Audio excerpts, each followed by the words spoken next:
Welcome to Jack 104.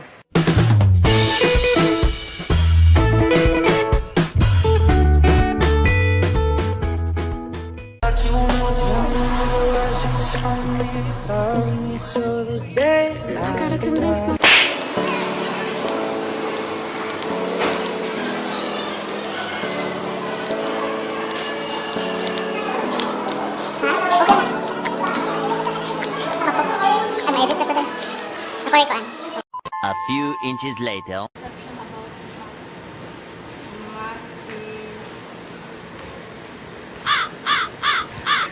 Mat, kahit ka na ang mat kay sini. Ang mat manggod kung imuha siyang i-love or imuha siyang marabitag imong gustohon. Bali ang mat po marag gustohon ko kaniya yan. Nga anak bitaw pero ug maghunaw na din kasi isa jud yung may ka I hate math, I hate or sa ba di jud ka ganahan. Ang math di na po naganahan si muha, di na katabangan. Ending nga na INC or bagsak pero at least ako tres INC. Minutes later. Okay.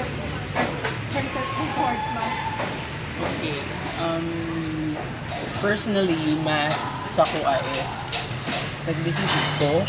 Why? Because I'm not feeling that subject, no, kay basa when it comes to numbers and with all the symbols. Is education, dili ko ganahan sa math. And then, second kay, ma-question mo gani mo nga, although akong major is dili siya related sa math, pero naagya pa siya yung subject na math. And then, kanang dili na ko siya ma-apply sa kung ang major nga subject. So,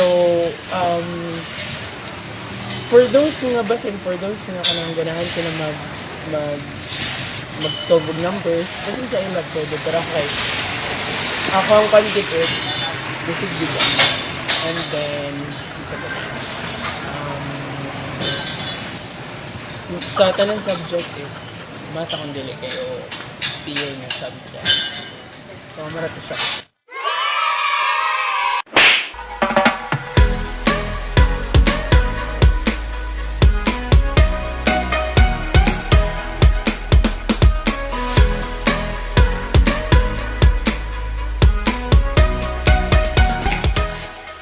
So, hello mga beshes, no? So, karon nangita mi og mga ma-interview na tao and then laban balag init, fighting. Hi job guys. So, nangita na mi mga tao, random people there. So, ito si Mrs. Mayet. So, yes guys, mamaya ulit guys. Thank you guys. More moments later. Kanang mga subject sa math, importante kay balo ka formula kung saan mo pag-solve kung yung formula dili ka kay bawon sa mga pamaagi dili na solbat sama gud sa tao na problema kung dili pangitaan og solbat dili masolbat na kinanglan na ay solusyon muna every math nga problem dahil sa formula. Kailangan lang tunan yung formula para masagot. 5 minutes later. Wala ko sabot sa math pero kabalo ko nga gamit siya pero para sa ko kay doon naman ko kirang para sa ko kay okay ra nga basic ang matunan isa sa uban mangud kay kanang complicated na kay sa uban ba ko dili magutanan din tao makagit o makakuha para sa ko kay okay siya pero kay gamit man na siya pero sa ko kay murag dili ko manggut sa kuan murag chip na ko kaya kasi kabalo ko sa mga basics. 2 hours later. Ito na, lalabas na kami ngayon sa school para mag-interview sa mga random people or ano nga yun, Brix? About perception. About sa anong perception o pananaw nila about sa math. Okay, labas na kami. More lakad yan na pag pero naman lang. Okay, saan tayo? Saan tayo? Okay, saan tayo ngayon?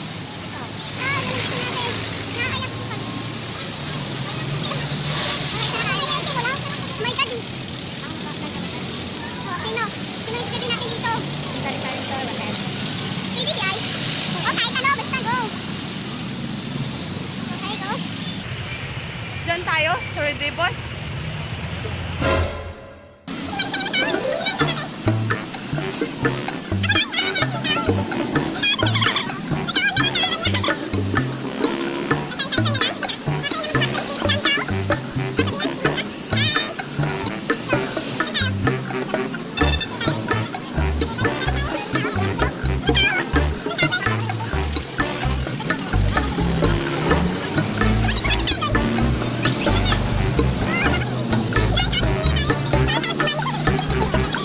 Para tayong team dito, yung daming tao.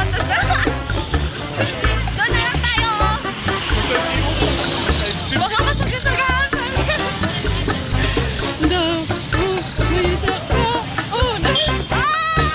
Matay kami pa dito. Wait lang po. Okay. Ate, ano po pangalan nyo? Joy! Go. Anong pangalan niyo po, te? Ay, si Lorna. Unya na kayo, mabati kaya kung Go. And then maganda. Anong isa? Lorna po. Hello po. Okay. Ay, mga te. May tatanong po ako sa inyo about sa, ano po yung pananaw niyo about sa math? O perception about sa math? About sa math. About sa math. Oh. Perception about sa math. O pananaw. O pananaw sa Tagalog. Okay. Ikaw din! Ikaw din, kay may kamang matubag. Oh, ikaw din! Takong manining buros! Ganun. Isa. Okay. Ikaw din. Kahit ano? Okay, tanong basta pananaw about sa math. About sa, sa equation, sa mga sign, kung bakit nagkakamali dyan sa sign. Tapos yung algebra to, saka yung mga x-squared. O, di ba nakatulong ang math sa atin pag solve ng problem, Solving problem. Oh, gano'n. Thank you, te. And ikaw po, te. Ang second ang napakahirap talaga naman. Ano po, Ano po, te? Napakahirap talaga naman. Oo, talagang hirap talagang math. Hirap talaga. Yes guys, napanood nyo na yung mga na-interview namin ng mga tao, mga random people. But actually, mostly sa aming mga napagtanungan, hindi sila nagpapa-interview. And disclaimer lang, hindi namin sila pinipilit. And yun lang yung mga gustong magpa-interview. Ang pinili namin dahil yun naman yung gusto namin, yung may yung kanilang gustong magpa-interview. At hindi namin pinipilit yung mga taong hindi magpa-interview kasi nga huwag pilitin ang mga taong ayaw, di ba?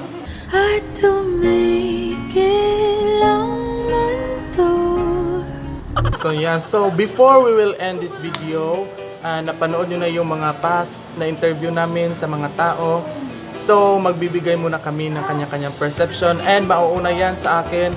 And for me, by the way, I am Brix Tiguman. And yes, what is my perception towards mathematics? So for me, mathematics or math, ang karamihan sa mga sabi ng mga tao is mental abuse to humans.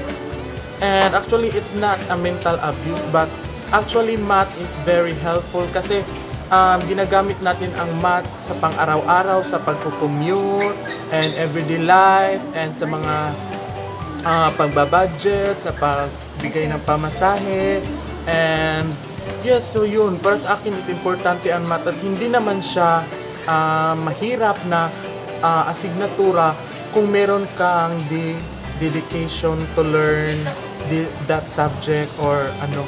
Pero nasa tao na rin yan kasi may kanya-kanya tayong hilig kung ano yung asignaturang gusto natin. Kung gusto natin ang math and ayaw natin. So, yun lang ang perception ko na ang importante ang math dahil gamit siya sa pang-araw-araw natin na buhay. So, I will pass this vlog.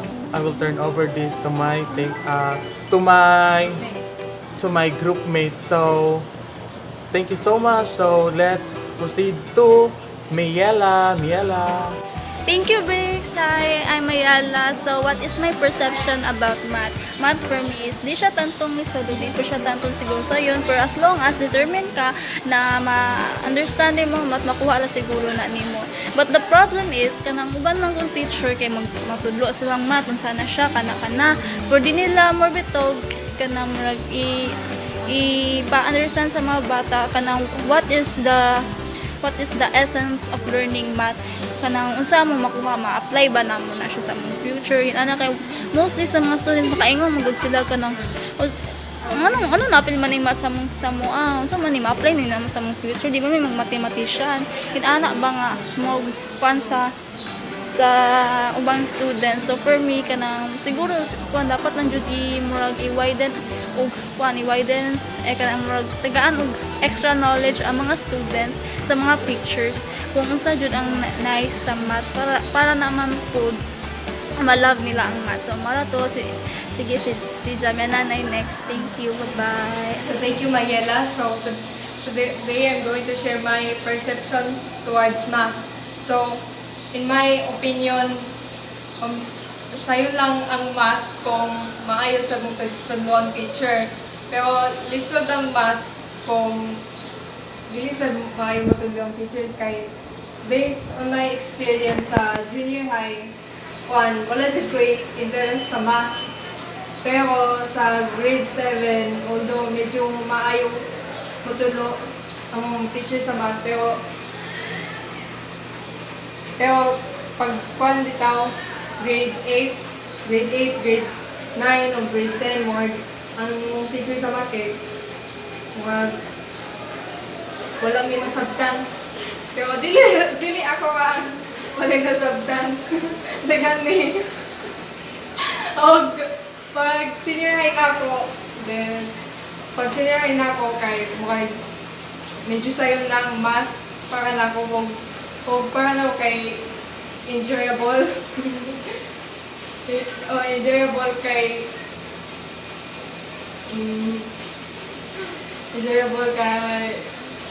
para na ko enjoyable ang math based sa akong experience sa senior high kay to be honest, among teacher manggod kay maayo siya magtulot tapos pabuhaton may mga activities o kanang pasabton niya sa amo Hola! Okay, and the last but not the least, wala pa kasi yung isa sa amin, kaya ako na lang daw ang last. And nandun si Brix. O, lapit tayo, guys. Brix! Brix! Say hi! Okay, hindi siya makita. Okay, and then, perception about sa math, or aking pananaw about sa math is all about understanding the problems and giving solution to the problems, and in the present math is very important in today's life since we're in technological era, and technology uses math to denote everything in technology, and math explain everything, as in everything, measuring mass, capture, and etc. And then my name is ako nga po pala si Norlela Vicina, and thank you.